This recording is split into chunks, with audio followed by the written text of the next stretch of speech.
వాళ్ళ పార్టీ కానప్పుడు వాళ్ళ పేర్లు చెప్పాలి కదా. ఇప్పుడు ఆయన అయితే ఐటీ మంత్రిగానే ఉన్నాడు కదా. ట్విట్టర్ అకౌంట్స్ అన్నీ కూడా ఎవరియో తీయాలి కదా. తీసి వీడు ఈ మనిషి ఈ ట్విట్టర్ అకౌంట్ మెయింటైన్ చేస్తూ ఉన్నాడు, ఈ మనిషికి మాకు సంబంధం లేదు, ఏ అకౌంట్లలో నుంచి నా మీద కామెంట్స్ వచ్చినాయి, ఏ అకౌంట్లలో నా మీద పోస్టులు చేసిండ్రో ఆ ట్విట్టర్ అకౌంట్కి సంబంధించినటువంటి అకౌంట్ మెయింటైన్ చేసే అతన్ని ఫోటోలు బయట పెట్టామనండి. అప్పుడు వాళ్ళ మనుషులా కాదా మాకు తెలుస్తుంది కదా. ఏదో ఒక మాట అనేసి నాకు వీటికి సంబంధం లేదు అని మరి అదే ట్విట్టర్ వేదికలో ఏదైనా ఒక మంచి కార్యక్రమం ఇది మాదే అని చెప్పేసి సంతోషంగా చంకలు గుద్దుకొని ఏదైనా చెడు వస్తే అది నాది కాదు అని చెప్పేసి చేతులు దులుపుకోవడం సరైంది కాదు. నిజంగా నువ్వు నిజాయితీ పరుడు అయితే ఆ ట్విట్టర్కు నీకు ఎటువంటి సంబంధం లేకపోతే ఏ ట్విట్టర్లలో నా ఫోటోలు పెట్టి షేర్ చేశారో పోస్టులు చేశారో వాళ్ళని అందరు ట్విట్టర్ అకౌంట్లో వాళ్ళ ఫోటోలు కూడా సైబర్ క్రైమ్కి ఇచ్చి ఈ ఫోటోలకు సంబంధించిన వ్యక్తులు మా వాళ్ళు కాదు, వీళ్ళ మీద చర్యలు తీసుకోండి అని చెప్పి నువ్వు ఒక రిప్రజెంటేషన్ ఇవ్వాల్సిందిగా నేను డిమాండ్ చేస్తున్నాను.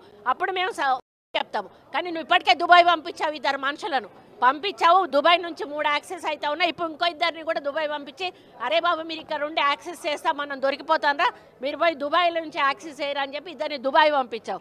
ఈరోజు వాళ్ళని అట్లా పెట్టి పెయిడ్ ఆర్టిస్టులుగా పెట్టుకొని నువ్వు చేసుకుంటూ మళ్ళీ చేతులు దులుపుకునే కార్యక్రమం చేయడం సరైంది కాదు. దీన్ని తప్పకుండా నువ్వు వెనక్కి తీసుకోవాల్సిన అవసరం ఉంది. నా దొంగ ఏడుపు అన్న మాటను వెనక్కి తీసుకోవాల్సిన అవసరం ఉంది.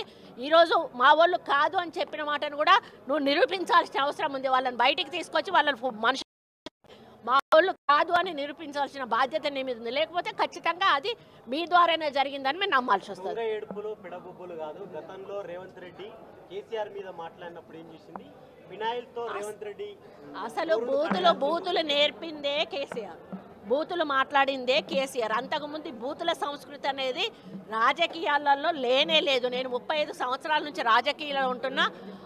లోపల అసెంబ్లీలో మాట్లాడుకున్నా కూడా విమర్శలు చేసుకునే వాళ్ళు కానీ బూతులు ఇక్కడ కూడా మాట్లాడుకునే వాళ్ళు కాదు. రాజశేఖర రెడ్డి గారితో నేను 10 సంవత్సరాలు పనిచేశాను.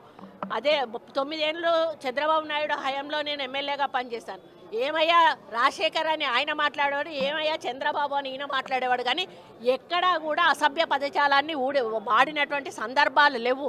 ఈవెన్ సిఎల్పిలో మేము మాట్లాడేవాడు వాళ్ళం కాదు, టీడీఎల్పీలో వాళ్ళు మాట్లాడేవాళ్ళు.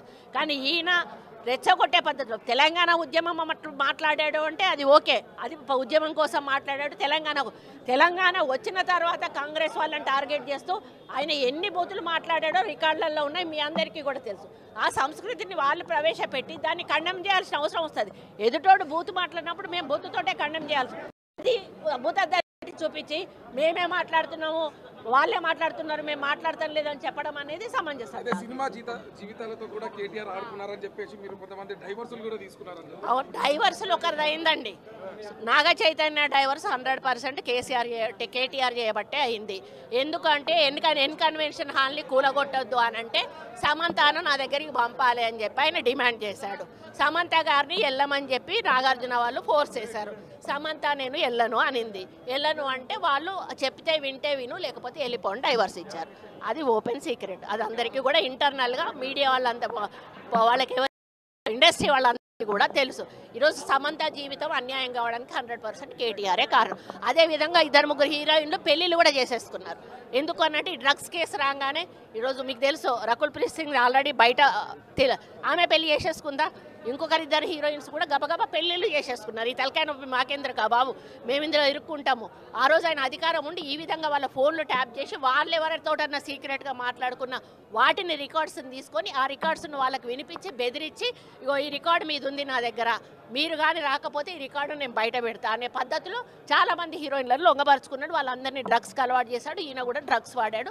దానితోటే ఆ రోజు డ్రగ్స్ కేసు కానీ ఈరోజు ఫోన్ ట్యాపింగ్ కేసు కానీ చాలా సీరియస్గా మన ప్రభుత్వం తీసుకోవడం జరిగింది. వాళ్ళ రిప్రజెంటేషన్ వాళ్ళు ఇవ్వరండి, వాళ్ళు బయటకు రారు. కాబట్టి ఎంక్వైరీలో వాళ్ళ పేర్లు వచ్చినా కూడా గోప్యంగా ఉంచడం జరుగుతుంది. ఎవరైతే విక్టిమ్ ఉన్నారో వాళ్ళ మీద సీరియస్గా యాక్షన్ తీసుకోవడం. అది వాళ్ళ సంస్కారహీనం. వాళ్ళకు చెల్లెళ్ళు ఉన్నారు, అక్కలు ఉన్నారు, వాళ్ళ కుటుంబంలో భార్యలు ఉన్నారు, బిడ్డలు ఉన్నారు. నేను ఆ పార్టీలో 5 సంవత్సరాలు పనిచేసిన దాన్ని నా వ్యక్తిత్వం ఏంటో, నా మెంటాలిటీ ఏంటో, నేను ఏ విధంగా ఉంటానో ఈరోజు ఈవెన్ కేటీఆర్ గారిని కూడా నేను అన్న తమ్ముడు నాకంటే చిన్నవాడైన అన్న అని పిలిచి నోటి నిండా పిలిచినటువంటి వ్యక్తిని. నా వ్యక్తిత్వం ప్రతి ఒక్కరికి కూడా తెలుసు. ఈరోజు నన్నే కాదు, ఒక ఎస్టీ మహిళ సీతక్కను, ఒక బీసీ మహిళ విజయలక్ష్మి గారిని ఈరోజు నన్ను ఈ విధంగా ఒక అసభ్యకరమైనటువంటి పోస్టులు పెట్టడం అనేది వాళ్ళ దిగజారుడుతనానికి నిదర్శనం. తప్పకుండా వాళ్ళందరి మీద కూడా ప్రభుత్వం తరఫున మేము కేసులు పెట్టాము, వాళ్ళ మీద యాక్షన్ తీసుకోవడం జరుగుతుంది. నిన్న రఘునందన్ రావు గారు కూడా పెట్టిన ప్రెస్ మీట్ నేను ఆహ్వానిస్తూ ఉన్నాను. వారికి ఈ మీడియా తరఫున హృదయపూర్వక ధన్యవాదాలు కూడా తెలియజేస్తూ ఉన్నాను. అదేవిధంగా హరీష్ రావు కొంచెమైనా స్పందించి, ఆయన ఫోటోలు ఉన్నాయి, అది కూడా ఆయన చూసుకోవాలి. ఒక పోస్ట్ అయినా పెట్టాడు. ఈరోజు ఏ పార్టీలో ఉన్న మహిళలకైనా అవమానం జరిగితే ఊరుకునేది లేదు. అంటే కనీసం ఈరోజు కేటీఆర్ ఆ మాట కూడా మాట్లాడకపోవడం, అయిందానికి కాందానికి ట్విట్టర్లలో ట్వీట్ చేస్తూ ఉంటాడు. మరి మా పార్టీ తరఫున ఇది జరిగింది, క్షమించండి, ఇక ముందు జరగకుండా చూసుకుంటామనేటువంటి మాట కూడా చెప్పకపోవడం ఆయన యొక్క మరి క్యారెక్టర్ ఏంటో తెలుస్తూ ఉంది. దయచేసి మీరు రాజకీయాలు ఎదుర్కోవాలంటే ఏమైనా అధికార పార్టీ తప్పులు చేస్తే ఎత్తి చూపే ప్రయత్నం చేయండి, కానీ ఇక్కడ నాయకులను అసాసినేట్ చేసి మరి ఈ విధంగా తప్పుడు పోస్టులు పెట్టే కార్యక్రమం దయచేసి మానుకోండి. అసభ్యకరమైన పోస్టులు పెట్టేది, ఎందుకంటే ఆయన మంత్రిగా ఉన్నప్పుడు ఆయన ఇట్లాంటి కార్యక్రమాలు చేశాడు. పాపం హీరోయిన్ల జీవితాలతో ఆడుకున్నాడు, ఎంతోమంది మహిళల జీవితాలతో ఆడుకున్నాడు. అందుకే పచ్చకామర్లందరికీ కూడా లోకం పచ్చగా కనిపిస్తుంది అన్నట్టు వాళ్ళ బ్యాచ్ అందరికీ కూడా చెప్పి పెట్టినట్టున్నాడు, ఏమైనా ఇటువంటి పోస్టులు పెట్టండి రా బాబు అని చెప్పి. దయచేసి ఇక ముందు అటువంటి ఒక్క పోస్ట్ కూడా టీఆర్ఎస్ పార్టీ నుంచి రావద్దని నేను హెచ్చరిస్తా ఉన్నాను.